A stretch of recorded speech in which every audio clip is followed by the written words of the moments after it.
one thing, some of the stuff we're talking about tonight, and this might be a little specific to our institution, but really I don't necessarily care. But this is why on TSU Uncut, some of these forums that we have, to me, I'm very much, we have to build up what we have.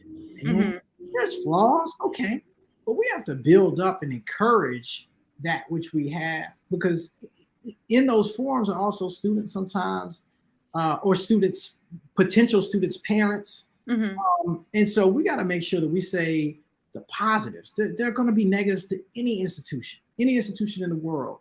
But man, I'll tell you, there's no institution like one that I went to. So you better preach a word. You came with it tonight. Well, I don't know what you must be on that guidance. Okay. Robert Job, shout out. Right. Yeah. All right, I'm going to show one more clip. Like I said, it was the same show. It was interesting. Let's see.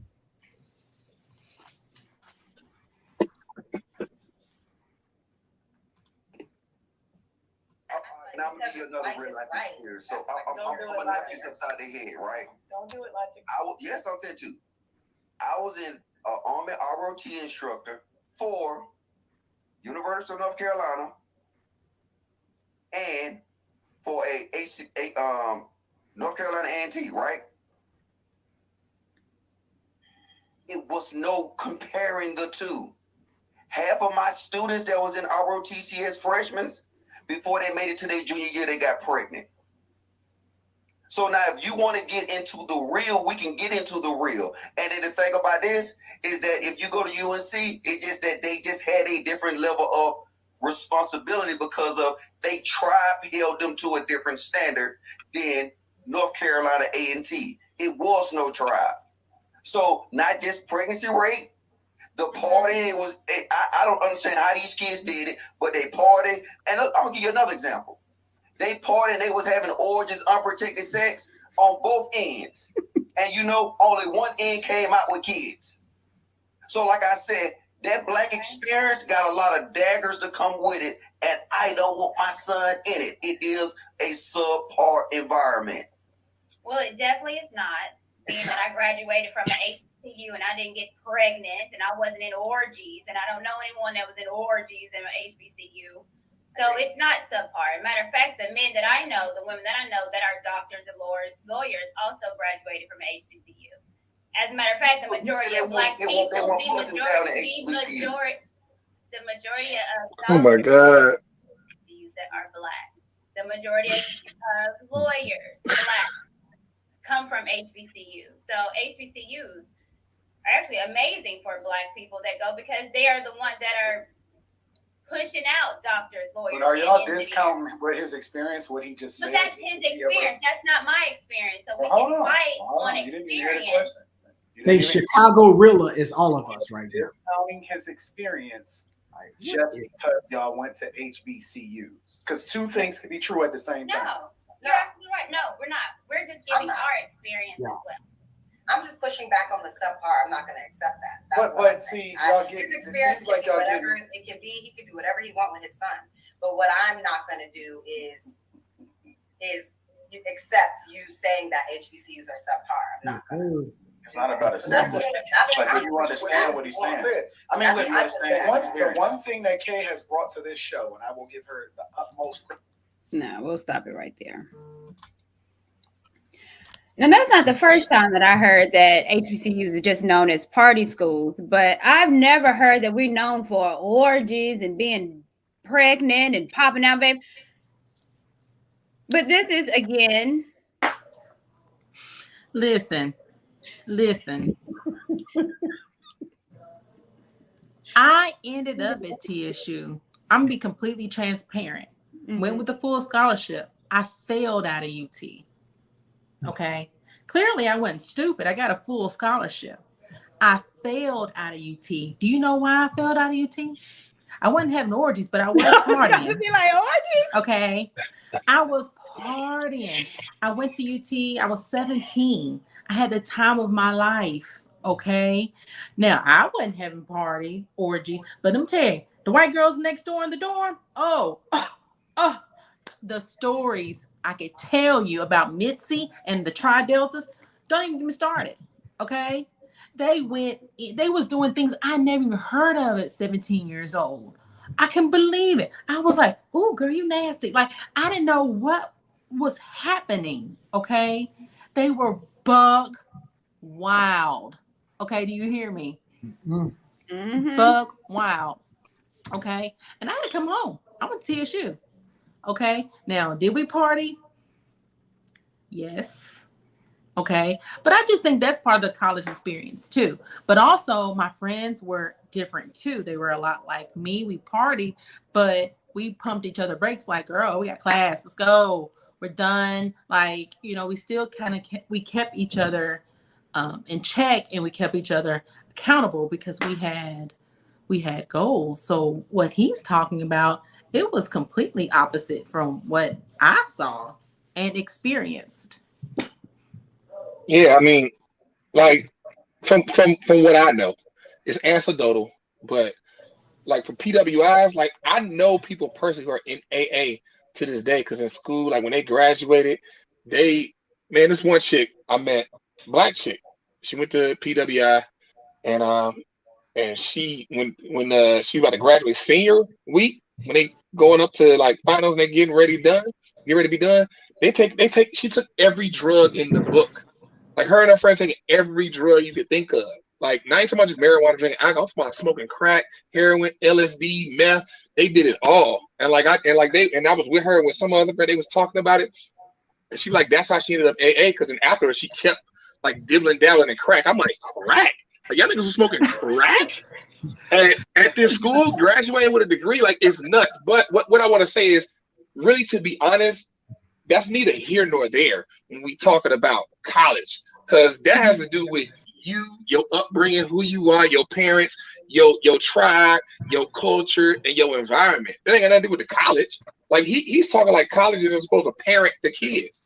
Like you going to college, is partying there. What you get into is what you get into, and also these colleges are in larger cities.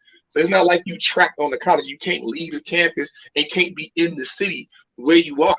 Tennessee State is in Nashville. That's a whole metropolitan city that you can go to parties and you're not on campus. You can get into stuff that ain't got nothing to do with TSU. And that's any school. You go to the UT Knoxville. Knoxville is a college town. Alabama, Tuscaloosa. Like those colleges run that city. So, you go out to the city, like they ain't got nothing to do with the school. So what he's talking about is neither here nor there. Because when you're talking about HBCUs versus PWIs, like we talking about the educational opportunities of what Clint was saying before, like the opportunity pipeline to get you where you need to get to so you can get the bag. Man, he sounded kind of like a hater a little bit, like the fun. He sounded kind of like the fun police. You know what I'm saying? Like the fun police. It's like he don't want his son to go nowhere. He doesn't want his son to go to college and have a good time. He's got this idea in his mind that his son's going to go to college and be straight by the book and get this great job when he comes out because he went to this PWI, right? And it's like it's not how things happen. One thing that I think that the other piece you have to address too is institutional racism on these campuses. I mean systematic racism on these campuses, right? Mm-hmm. Like my mentor Daryl Friedman just called out the whole board of trustees at MTSU and how they're trying, how they've shown a blind eye to racism on their campus for years, right? And it's like, I think back on a professor that saw the value in me at Tennessee State, and he saw how, I might have been partying a little bit too much and having too much fun and was slacking off in the classroom. He pulled me to the side and had a real conversation with me to see where my mind was and got me back on track, right? And that's saying it nicely, you know what I'm saying? But would that same professor at a PWI do that for my child? I don't know. You know what I mean? What I do know is that at HBCU, yeah, you're going to party, you're going to have fun, but it goes back to what Courtney was saying about the accountability that you have with your peers and your roommates. Man, we had this thing, my dorm room, I got it tatted on me, 3318. my apartment in the NRC. It was me, my two business partners, Demo and EJ, and one of my closest friend, Alan McMurray. All of us Alpha Theta noobs now. All of us very successful. One who works for the government, but that guy was talking about the FBI, stuff. The guy works for the government and tech, does very well. He's not concerned about, changing his voice up and making sure that, his coworkers are comfortable with, with how he sounds.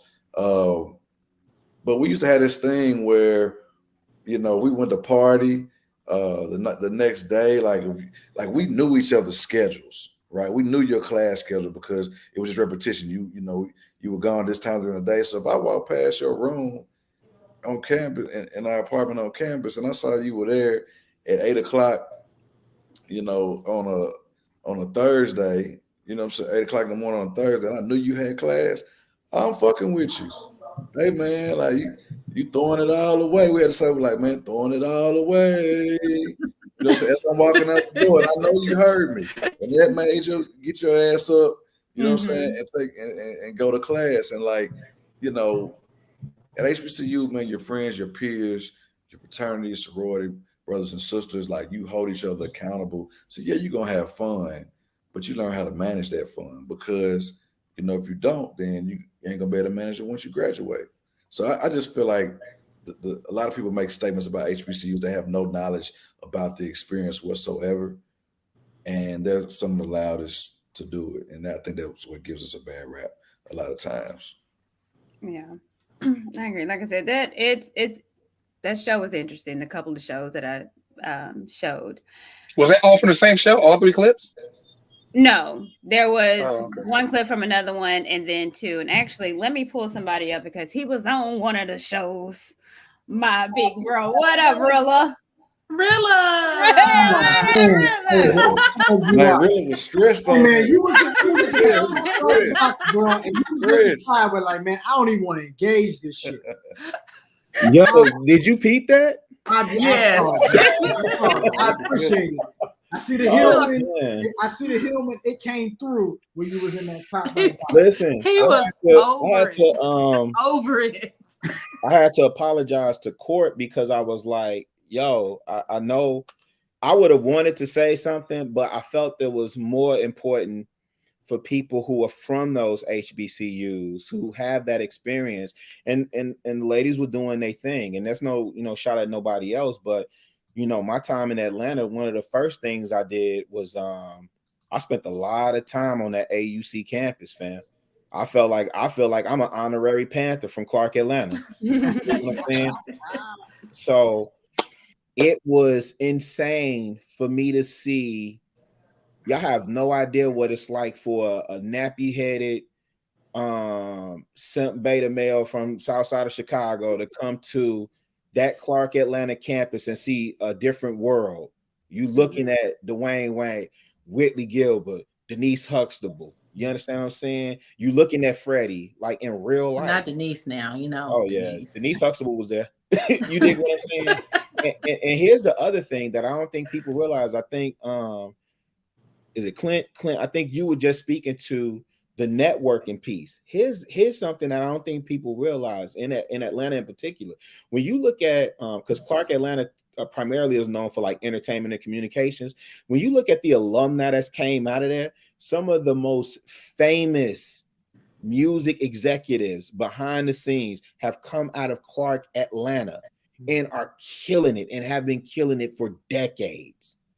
Some of the dopest leaders and doctors and educators that have come out of Morehouse and Spelman,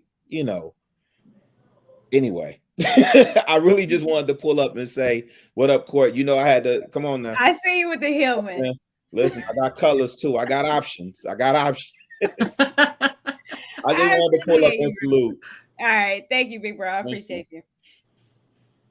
Now, while he mentioning, had to showcase some of the greatness that HBCUs has produced with the Dr.